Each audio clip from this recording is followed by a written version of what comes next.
Oh, hi. You just caught me reading the Kill Team Core rules book.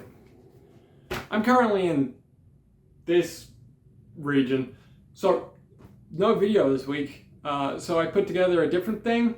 It's playing now. Oh, hey, look, my voice is better. Now, our story starts in around 2001 with the release of Lord of the Rings. My family was into the Lord of the Rings because my dad was really into Lord of the Rings. Like, really into Lord of the Rings. Like, before it was cool. So we all watched them. Though, I didn't watch them in theaters because I was too young at the time. I did, however, get to watch Return of the King in theaters after my parents went to go watch it themselves because I was too young and they thought I might be scared by Shelob, which I was, but I wasn't crying in theaters level scared of Shelob. But they did give me a warning prior to the film. In 2002, Games Workshop will release a magazine called Battle Games in Middle-earth when I was around 6 years old. This magazine came with models from the Lord of the Rings strategy battle game, Games Workshop's tabletop approach to the Lord of the Rings based on a license for the films. These magazines were available in newsagents, which is a term in Australia. I don't know what the equivalent term is elsewhere. It's where you buy lotto tickets and other assorted gambling things and magazines and newspapers. Hence the term newsagent. Pictured here is not the newsagent because it is closed down. I will be showing a lot of places that have closed down.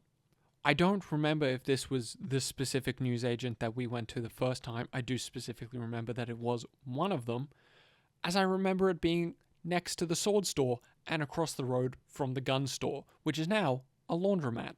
So we would, on occasion, purchase these magazines. And with that, we would get models, and we would paint them as a family. My mother's family has a background in art, so we did, in fact, thin our paints. Which is why some of this is of very high quality, despite being painted by a 6-year-old, quite possibly a 5-year-old. Now, I don't know which of these models I painted, except I know for a fact I painted this one, because there's blood on the sword, and I remember doing that. I'm so glad I have all these models after all this time. I'm sure a few disappeared into the ether, and there were a few more that aren't on display because they are broken. One is missing legs. I don't know where its legs are. I'm reminded of the song Fell on Black Days by Soundgarden. It's Chris Cornell singing about how could he have known that playing a guitar as a teen would lead him to becoming a professional musician. How could I have known that painting little Lord of the Rings guys would ultimately lead to a path where I would become a lifelong fan of just a silly little game, and I would talk about Warhammer on the internet in my spare time to anyone who will listen. After the hype around the Lord of the Rings films died down, and we eventually just stopped buying the magazines, of which we didn't purchase all too many, I stopped having any interest in anything that Games Workshop was doing. I find it kind of funny that I was into Warhammer at 6. I just didn't know it until I was maybe 9 or 10, when I re-entered the hobby. In a shopping mall that we frequented, they had a Warhammer store at the time, though at the time branded Games Workshop. That always caught my eye, and I never really put two and two together that it was Lord of the Rings. And then one day I decided to go in. I don't remember if my parents were with me. I don't quite remember what called me to go in. It might have been a faint recollection of the Lord of the Rings models and seeing them on display. But we went in, and the guy there explained the lore to me, explained the setting to me, he explained the game, he explained how it played. And ultimately, it might not have been then, but it started an interest that led to me buying the Battle for Macragge box set, the starter box set for 4th edition. I was initially interested in playing Tyranids, though at some point in time that swapped over to Imperial Guard. I mostly played the box set with friends. We also bought a Necron Warrior kit so I could play with my dad against my Imperial Guard kit, models that still aren't finished being painted to this day. They are mostly finished, but they do need further touch-ups. I don't think we ended up playing many times. I have long since lost my guard box. I don't know where it is, though I still have the models. I do have the Necron models, which contains the sprues of the guard. and most of my models were kept in a little box, a little shoebox that I had written Emperor's Finest on, because even when I was 10, I was still pretentious. I remember seeing a post an age ago when they announced that Warhammer Kids book series about how it was stupid because people should all learn of Warhammer the same way, through that one weird kid with no friends in primary school. That kid was me, though I had some friends. I would bring my white dwarves and codexes into school, and people would ask and I would explain it to them. I don't know what became of those white dwarves. I have no recollection of binning them, but I couldn't find them. Those codexes are long gone, though. I gave them away. It's funny how life works out. You make choices that mean nothing, and in the grand scheme of things, so inconsequential, but 10 years down the line, you regret it. And what for? So my boss at a job that treated me terribly would like me slightly more? Funny how it works out like that. I'm not sure what my last game of Warhammer was. I attended the 40k Apocalypse launch on the 13th of October 2007, but I think my last game was possibly when I was in the store and someone wanted to run an intro game, and the store manager asked if I knew how to play the game, which I did. So he just asked me to tag in instead of him playing the intro game, and he reffed the whole thing. That might have possibly been the last time I played.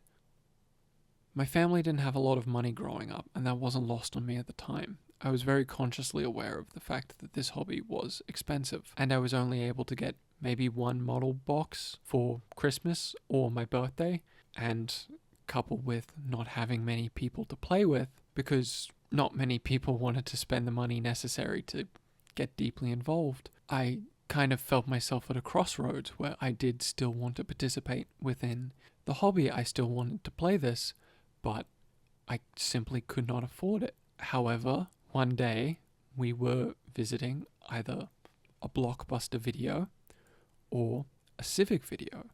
This particular Civic Video burned down and was subsequently replaced with a Taco Bell. It felt weird filming all this footage for the background. All these places that were so integral to my childhood are all just ashes. In one case, literally. Nothing left behind but memories. Memories that form an origin story of sorts. It's not lost on me that I'm getting sentimental while staring at a fucking Taco Bell. And while looking at the bargain bin of $5 films and video games, I found a copy of Dawn of War and Winter Assault for $5, or something around that price. And the idea that Warhammer had a video game blew me away, and I instantly interested in it, because not only was it a Warhammer video game, it was a Warhammer strategy game. It was like playing the tabletop, but on computer.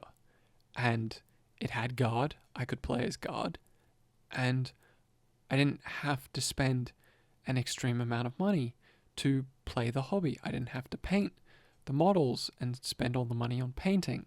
So I asked my mother if we could get it. And usually the answer that she would give to these sorts of things was no.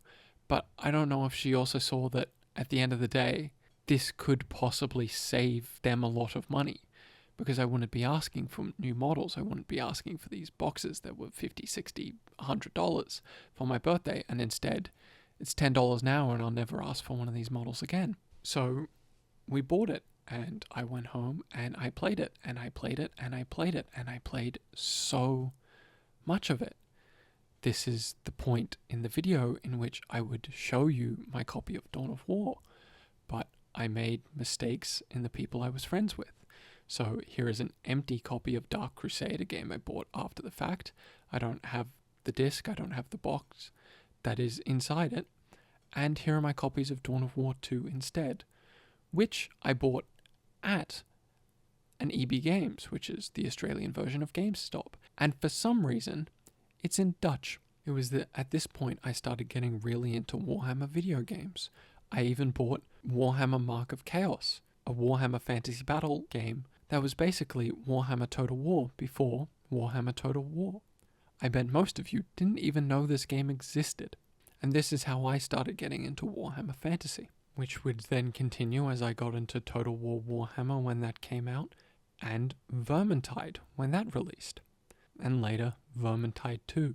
But in general, I had no interest in getting back into the hobby. I was enjoying experiencing Warhammer the way I was experiencing it. And then, around 5 or 6 years ago, near where I worked at the time, there was a Games Workshop store, at this point rebranded to a Warhammer store. Someone I thought I was friends with at the time. Again, I made some mistakes with the people I was friends with. They were also interested in Warhammer. So I bought models for them. Models that I never gave them because I had big grand plans for it and it just never sort of manifested. But I don't have those models anymore. I gave them to a painter to paint and I just never asked for them back. And I don't want them anymore. But in doing that, it got me interested in Warhammer. Because now I had a job. I had my own income. I could afford these. And there were all these models that I wanted. I wanted so much as a child that I knew we couldn't afford, so I couldn't have them. I wanted a Baneblade. I wanted a Lehman Russ that I have bought. I still haven't made it because I didn't intend to buy it. I just bought a pack and it came with it. But the Baneblade, for me, is a personal goal. Once I achieve my own personal goal, I can buy a Baneblade. I have the money to buy a Baneblade. I could easily afford a Baneblade. It's not a financial issue. It's just when I feel I am ready at that point in my life, then I can achieve the thing that I, as a child, always wanted. And a lot of my participation within the hobby, within Warhammer, at present has been reliving these moments of my childhood, of simpler times. And I just really enjoy it. And as, my friendship with Corgi very, very rapidly strengthened, she is a big fan of Power Wash Simulator, and they released a Warhammer DLC, and she started asking me questions about Warhammer because she knew I was interested in it. I kept answering the questions, and I somewhat jokingly floated the idea of doing a podcast about Warhammer. I was making shorts at the time that started as Warhammer shorts and then slowly changed to Fallout shorts as I got into a Fallout kick.